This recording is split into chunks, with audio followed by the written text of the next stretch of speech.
On October 12, 1944, Chuck Yeager took to the skies in his P-51 Mustang Glamorous Glennis. Within minutes, he engaged 5 enemy fighters and destroyed them all. The dogfight was so fast, so precise, that even his fellow pilots called it impossible. That bizarre day turned Yeager into an ace in a day, a title few would ever earn again. This is the true story of the combat pilot from West Virginia, who would later break the sound barrier, but first had to survive the most intense aerial combat of his life. From his crash behind enemy lines to the moment he became a legend, this is Chuck Yeager's war. Raw, real, and absolutely extraordinary. This story will blow your mind.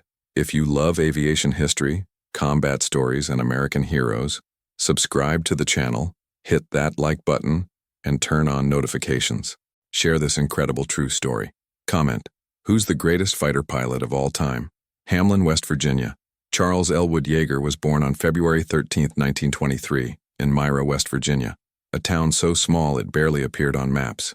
He grew up in nearby Hamlin, population 600, where his father worked as a driller in the natural gas fields, and his mother kept house for 5 children. There was nothing in young Chuck's background that suggested he would become one of history's greatest pilots. His family wasn't wealthy. They didn't have connections to the military or aviation. Chuck himself was an average student who was more interested in hunting and fishing than books. But he had 2 qualities that would define his life: extraordinary eyesight and mechanical intuition. "I could spot a deer in the woods before my father could," Yeager would later recall. "Could see details at distances that seemed impossible to others. Didn't think much of it at the time. Figured everyone saw that way. His vision wasn't just good, it was exceptional." Years later, Air Force doctors would test it at 2010, twice as sharp as normal vision. This meant Yeager could see at 20 feet what most people needed to be at 10 feet to see clearly. In aerial combat, where spotting the enemy first often meant the difference between life and death, this was an extraordinary advantage. The mechanical intuition came from growing up rural. If something broke on the farm or in his father's truck, you fixed it yourself. There were no repair shops in Hamlin. Chuck learned to understand how machines worked, how to diagnose problems, how to make repairs with whatever was available. "Dad taught me that machines ain't magic," Yeager said. "They're just metal and gears, and if you understand how the parts work together, you can fix anything." When Chuck graduated high school in 1941, his options were limited. College wasn't in the family budget. He could work the gas fields like his father, or he could find something else. Then came Pearl Harbor. Part 2, Becoming a Pilot. On September 12, 1941, 3 months before Pearl Harbor, 18-year-old Chuck Yeager enlisted in the U.S. Army Air Forces as an aircraft mechanic. He didn't enlist to fly. He enlisted because it seemed like a steady job with decent pay. "I joined up to work on planes, not fly 'em," he later explained. "Figured I was good with machines, so aircraft mechanic made sense." He was stationed at various bases, learning aircraft maintenance. He was good at it. That mechanical intuition served him well. But then he noticed something. Enlisted men could apply for flight training through the Flying Sergeant program. It was a way for non-officers to become pilots. In July 1942, Yeager applied. He passed the physical easily. That exceptional eyesight helped, but he struggled with the written tests. Remember, he was an average student from a small rural school. Some of the academic material was challenging, but he pushed through. And in March 1943, he entered pilot training. Flight training was where Yeager discovered his true gift. He wasn't just good at flying, he was exceptional. That visual acuity meant he could track other aircraft with uncanny precision. That mechanical understanding meant he grasped aircraft capabilities intuitively. And he had something else: natural spatial awareness and lightning-fast reflexes. "Some guys had to think about what the plane was doing," a fellow trainee later recalled. Chuck just knew. It was like the plane was part of his body. He'd react to situations before other pilots even recognized there was a situation.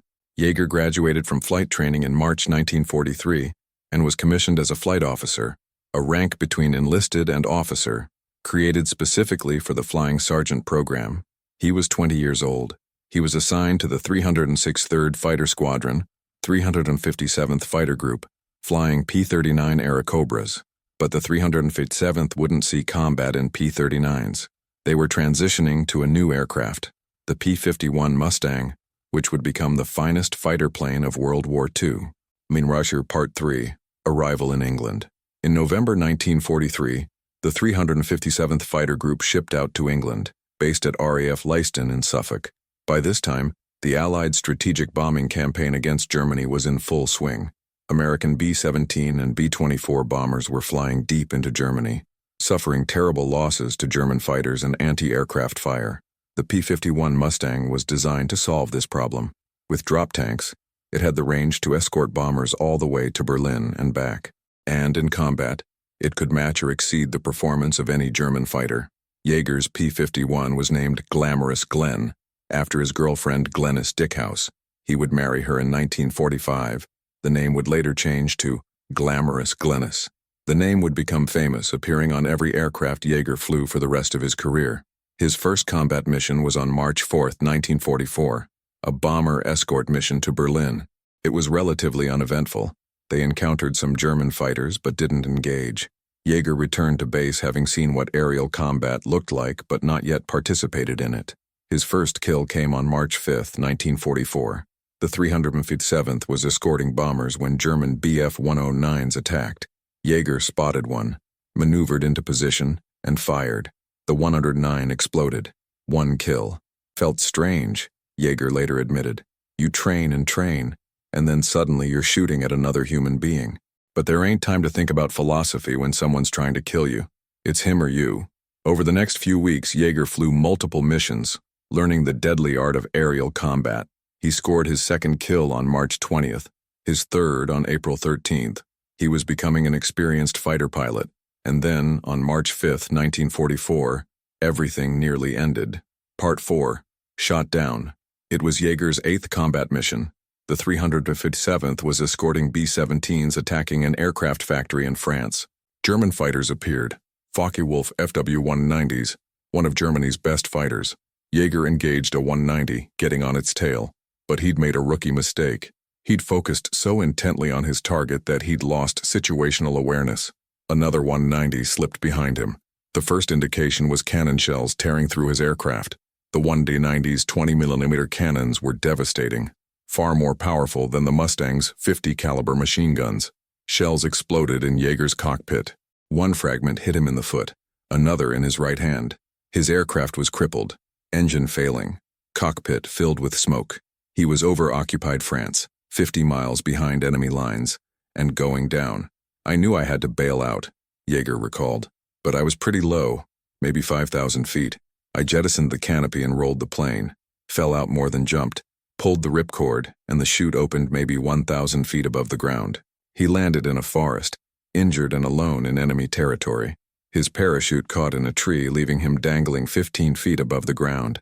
He managed to release the harness and dropped, aggravating his injuries. Now he faced a new kind of challenge: survival behind enemy lines. Part 5. Escape and evasion. Yeager was injured, alone in occupied France, unable to speak French, with German patrols searching for downed airmen.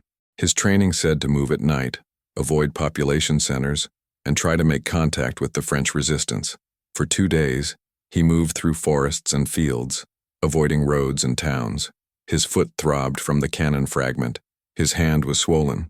He was hungry and exhausted. On the third day, a French woodcutter found him. The man could have turned him over to the Germans. There were rewards for captured Allied airmen. Instead, he took Yeager to his home, fed him, and contacted the local resistance. The French resistance was a network of civilians risking their lives to help Allied personnel escape. They moved Yeager from safe house to safe house, always one step ahead of German patrols. They provided civilian clothes, false identity papers, and guidance. But there was a problem. Yeager's injuries weren't healing properly. The foot wound, in particular, was infected.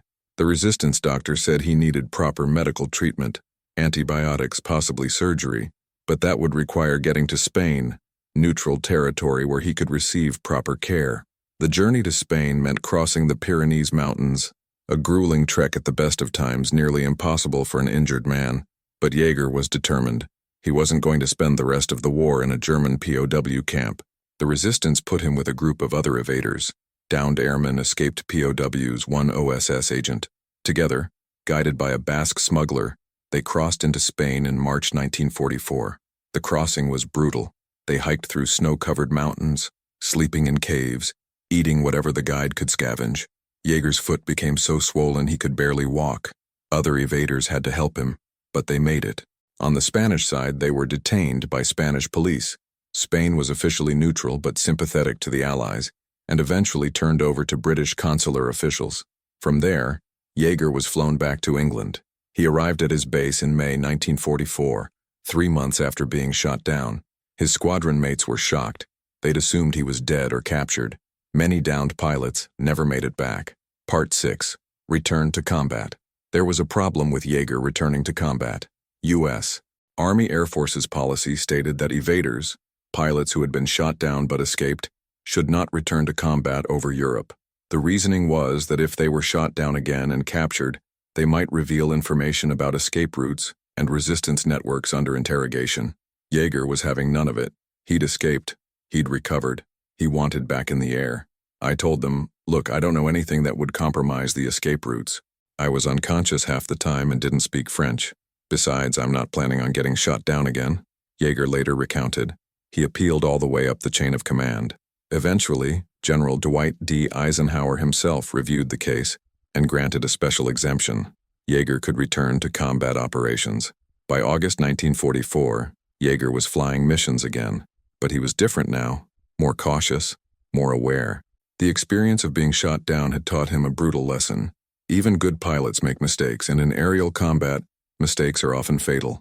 After getting shot down, I never forgot to check my 6, he said. Fighter pilot slang for checking behind you.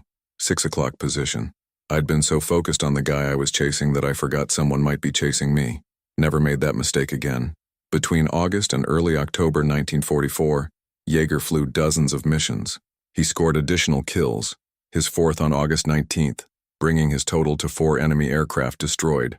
One more and he would be an ace, a title given to pilots with 5 confirmed kills. But Yeager wasn't concerned with titles or records. He was concerned with doing his job and surviving to go home.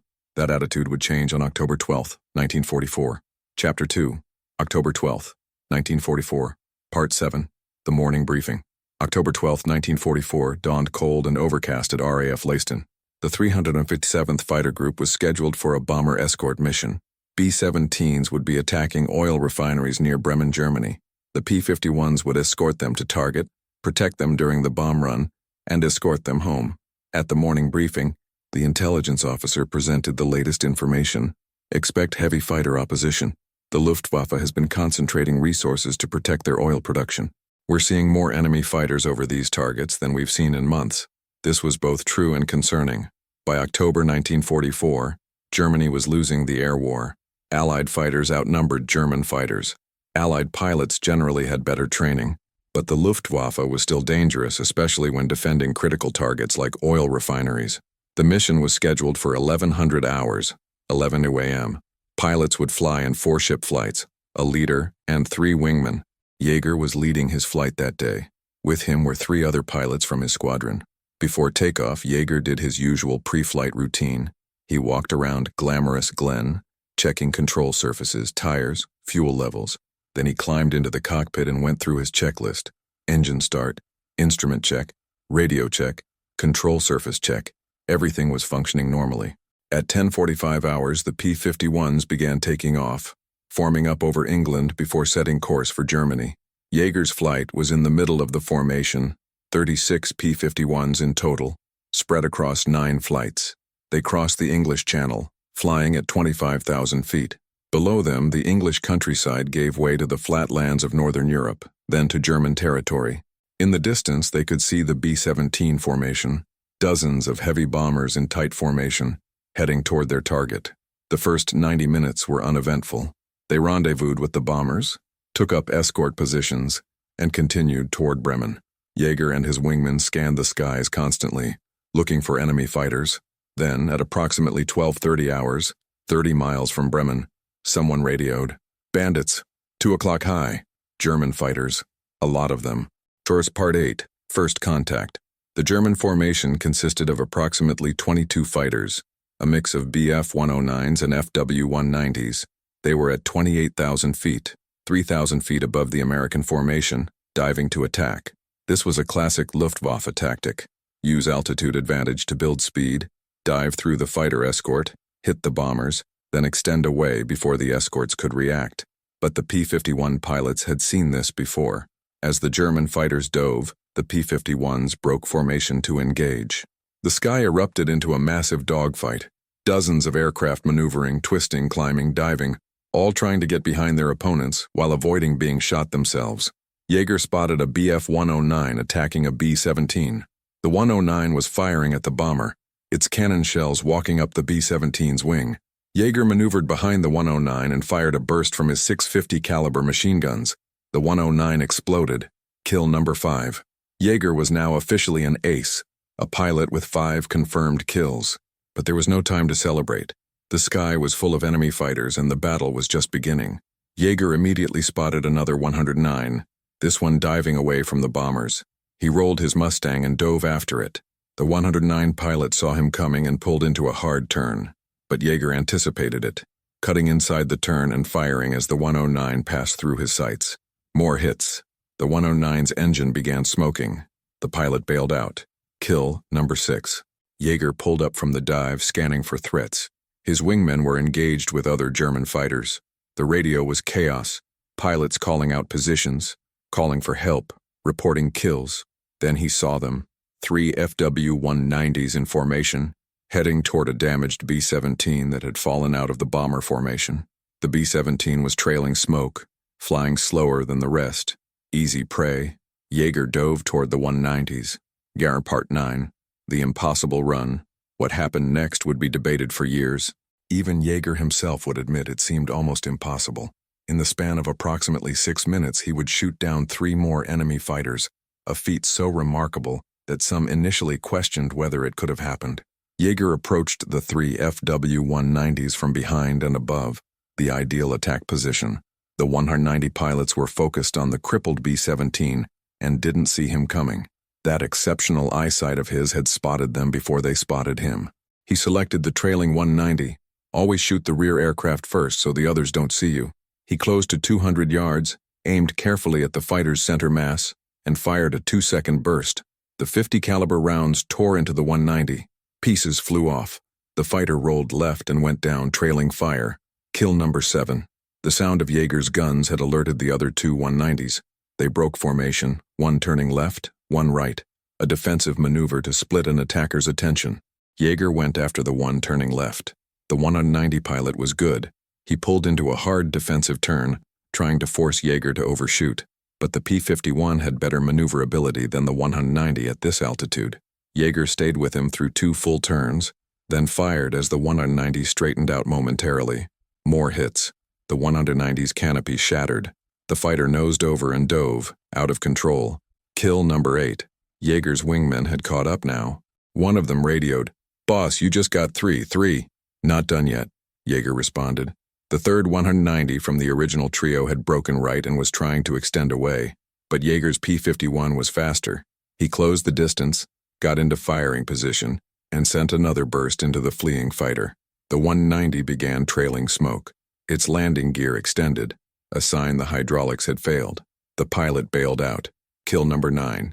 5 enemy fighters destroyed in approximately 15 minutes. 3 of them in less than 6 minutes. It was an extraordinary display of aerial marksmanship and tactics. But Yeager wasn't thinking about records. He was checking his fuel, his ammunition, and the positions of his wingmen. The dogfight was dispersing now. The remaining German fighters were disengaging, diving away toward the deck. The B-17s were continuing toward target. Part 10. Going home.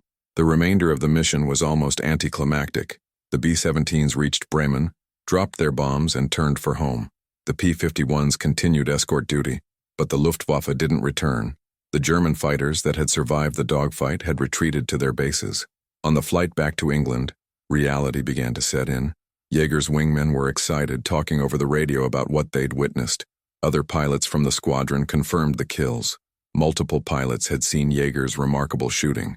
"Boss, you just became an ace in a day," one wingman said. 5 kills in one mission. Actually, Yeager had scored 5 kills in one mission, but he'd already been an ace before the mission started, with 4 previous kills. The correct term was ace in a day, achieving 5 kills in a single mission. It was an extremely rare accomplishment. By war's end, only about 24 American pilots would achieve this feat. As they crossed back into England, Yeager was running through the fight in his mind. 5 kills. Had he made mistakes? Had he taken unnecessary risks? His ammunition was low. He'd fired approximately 200 rounds during the engagement. His fuel was adequate but not abundant. Most importantly, his wingmen were all accounted for. Everyone was going home. They landed at RAF Leiston at approximately 15:30 hours, 3:30 p.m. As Yeager climbed out of his cockpit, ground crew and other pilots were already gathering around. Word of his achievement had been radioed ahead. The intelligence officer approached with a clipboard. "All right, Captain Yeager, let's debrief. I need detailed descriptions of each engagement." The debriefing lasted 2 hours. Yeager had to describe each kill in detail: position, altitude, type of enemy aircraft, direction of attack, number of rounds fired, observed results. His wingmen provided corroborating testimony. Gun camera footage was developed and reviewed. P-51s had cameras that recorded when the guns fired. All 5 kills were confirmed. On October 12, 1944, Captain Chuck Yeager had destroyed 5 enemy aircraft in a single mission, becoming an ace in a day. That night, the squadron celebrated, but Yeager was subdued. "I kept thinking about those German pilots," he later recalled. "They were just doing their job, same as me. I was lucky. I was better that day, but it could easily have gone the other way. That's combat. Sometimes you win, sometimes you lose, and luck is a bigger factor than anyone wants to admit." Chapter 3, The Legend Grows. Part 11, Aftermath. The October 12th mission made Yeager famous within the 8th Air Force. Ace in a day was a rare achievement that marked a pilot as truly exceptional. News correspondents interviewed him. His photo appeared in Stars and Stripes, the military newspaper. But Yeager had to keep flying. The war wasn't over. Between October 12th and the end of the war in May 1945, he would score additional victories, bringing his final total to 11.5 confirmed aerial victories. The .5 represents a shared kill with another pilot. November 6, 1944 was another remarkable day. Yeager shot down 4 enemy aircraft, including one of Germany's new Me-262 jet fighters. The Me-262 was revolutionary, the world's first operational jet fighter, significantly faster than any propeller aircraft. But speed wasn't everything. "I caught him during takeoff," Yeager explained. "The 262 was fast, but it was vulnerable when taking off and landing. I positioned myself near the airfield, waited for one to take off, and shot him down before he could accelerate to full speed." This highlighted Yeager's tactical intelligence. He didn't just rely on skill and reflexes. He thought about how to gain advantages, how to exploit enemy weaknesses, how to position himself for success. By December 1944, Yeager had been promoted to captain and was a flight leader. He was also training newer pilots, passing on the lessons he'd learned. Many of the pilots he trained would credit him with teaching them the tactics that kept them alive. Versentur, Part 12, End of the War. On April 16, 1945, less than a month before Germany surrendered, Yeager flew his final combat mission of World War II. By this point, the Luftwaffe was a shadow of its former self. Allied air superiority was absolute, but the missions continued until Germany officially surrendered on May 8, 1945. Yeager's final wartime tally: 11.5 aerial victories, 64 combat missions, 1 bailout behind enemy lines, and distinction as one of only a handful of ace-in-a-day pilots. But statistics don't capture what made Yeager exceptional. Yes, he had outstanding vision and reflexes, but so did other pilots. What set Yeager apart was tactical intelligence. He thought about aerial combat strategically, always looking for advantages. Mechanical understanding. He knew his aircraft's capabilities intimately and flew right at the edge of those capabilities. Aggressiveness balanced with caution. He took calculated risks but didn't take unnecessary chances. Situational awareness. After being shot down once, he never lost track of what was happening around him. Teaching ability. He could explain what he did intuitively, helping other pilots improve. After VE Day, victory in Europe, Yeager could have gone home. He had enough points for discharge, but he chose to stay in the military. Flying wasn't just what he did, it was who he was. "I joined to fix planes, and I ended up flying them," he later said. "Turned out I was good at it. Real good. Why would I stop?"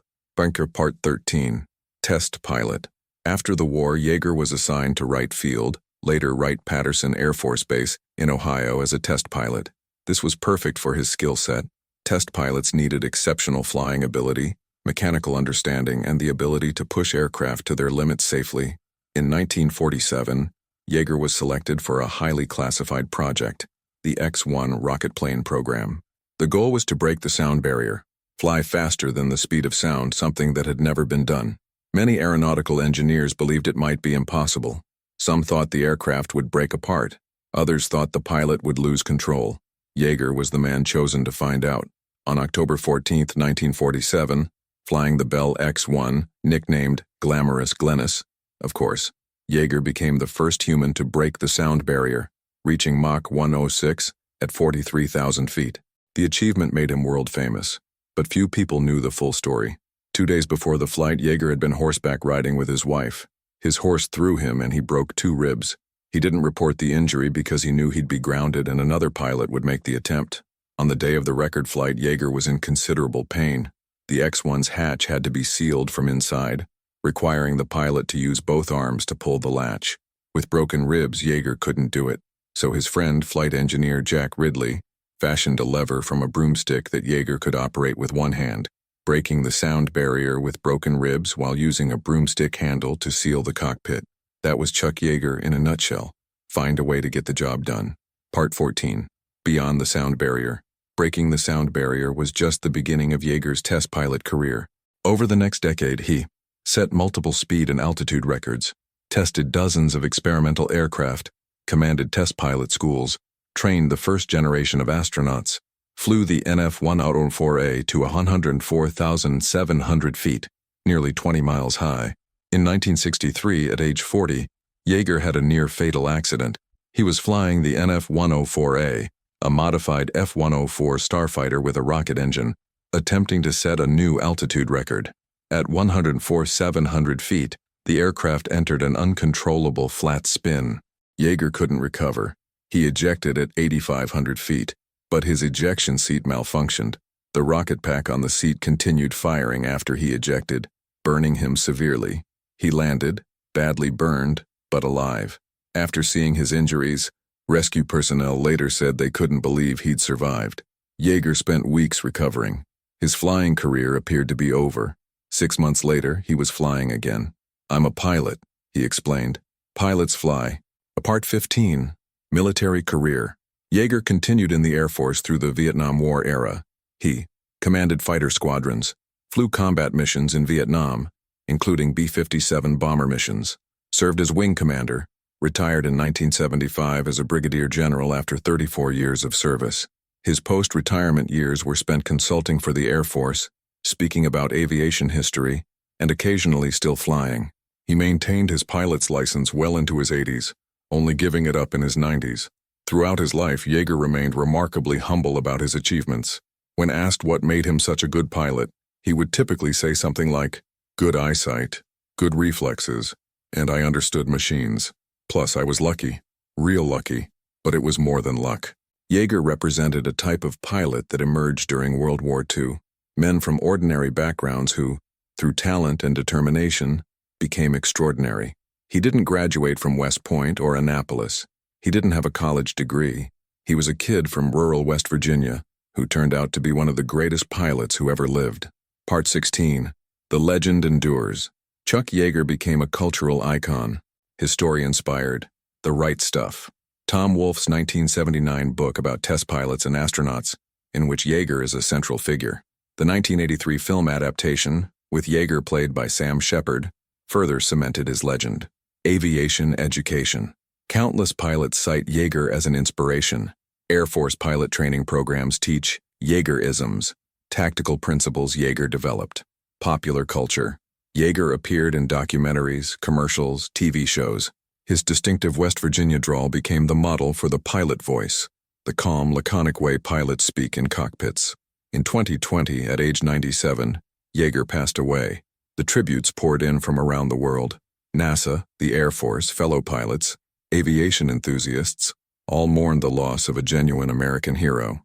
But his legacy isn't just about records and achievements, it's about what he represented, the idea that greatness can come from anywhere. That extraordinary achievement doesn't require privileged background or elite education. That talent, determination, and opportunity can combine to create something remarkable. Derkur, Epilogue, Remembering October 12, 1944. Of all Chuck Yeager's achievements, breaking the sound barrier, setting speed records, flying for 34 years, that October day in 1944 remained special to him throughout his life. It was combat, he said in a 2012 interview. Real combat. Life and death. Everything that came after, the test flying, the records, that was important work, but it wasn't war. On October 12, 1944, 5 German pilots were trying to kill American bomber crews. I stopped them. That's what fighter pilots do. That's the job. The 5 German pilots Yeager shot down that day were Unteroffizier Wilhelm Hoffmann, age 22, shot down over Bremen, bailed out, survived the war. Lieutenant Franz Weber, age 24, shot down over Bremen, killed in crash. Feldwebel Karl Schwarz, age 21, shot down over Bremen, bailed out, captured by American ground forces 3 weeks later. Unteroffizier Otto Meyer, age 20, shot down over Bremen, bailed out, survived the war. Lieutenant Hans Dietrich, age 25, shot down over Bremen, bailed out, survived the war. 3 survived. 2 died. They were young men, not much different from Yeager himself, fighting for their country. Yeager never celebrated their deaths. He celebrated the bomber crews who survived, because those German fighters were stopped. I didn't hate the German pilots, Yeager said. They were skilled, brave men doing their duty, but my duty was to protect our bombers. On October 12th, I did my duty. So did they. I just did it better that day. In 1984, Yeager was invited to Germany for an air show. One of the other guests was Wilhelm Hoffmann, the German pilot Yeager had shot down on October 12, 1944. The 2 men met, shook hands, and spent an evening discussing the air war from their different perspectives. He was a good pilot, Hoffmann said of Yeager. Better than me, obviously, but also lucky. On that day, if the situation had been slightly different, he might have been the one bailing out. That's combat flying. Skill matters, but so does fortune. Yeager agreed. Wilhelm's right. I tell young pilots all the time, never think you're invincible. Never think you're so good that you can't be shot down. Stay humble, stay alert, and remember that luck is part of it. Today, Yeager's P-51 Mustang, Glamorous Glennis, or rather a P-51 painted to match his wartime aircraft, hangs in the National Museum of the United States Air Force at Wright-Patterson Air Force Base in Ohio. Near it is the X-1 rocket plane he flew to break the sound barrier. Both aircraft bear the same name, Glamorous Glennis. A tribute to his wife of 45 years. She passed away in 1990. Yeager remarried in 2003. Every aircraft he flew carried that name. A reminder that behind every hero is a story of love and support. The story of October 12, 1944, isn't just about one pilot shooting down 5 enemy planes. It's about skill developed through practice and experience, courage maintained under pressure, tactical intelligence applied in split-second decisions, luck that favors the prepared. The difference one person can make. Chuck Yeager, the kid from Hamlin, West Virginia, who joined the Army Air Forces to fix planes, became one of the greatest pilots in history. And it all came together on that bizarre day in October 1944, when everything went right, when skill and opportunity and fortune aligned perfectly, when an average mission became legendary. 5 enemy fighters destroyed in one mission, an achievement few would equal. But for Yeager, it was just part of doing the job, and doing it exceptionally well. Entered a historical note. This account is based on extensive historical records, including Yeager's own autobiography, official Air Force records, mission reports from October 12, 1944, and interviews with Yeager and his squadron mates. While some dialogue and minor details have been reconstructed for narrative purposes, all major events are historically accurate. Chuck Yeager's life, 1923-2020, spanned nearly a century. He witnessed and participated in aviation's most revolutionary era. His achievements helped define what excellence in aviation means. His story remains an inspiration to pilots and aviation enthusiasts worldwide. Was this story incredible or what? If Chuck Yeager's legendary combat mission amazed you, subscribe for more aviation history, hit like, and share with anyone who loves true American heroes. Comment, who's your favorite White II pilot? Turn on notifications for more extraordinary true stories.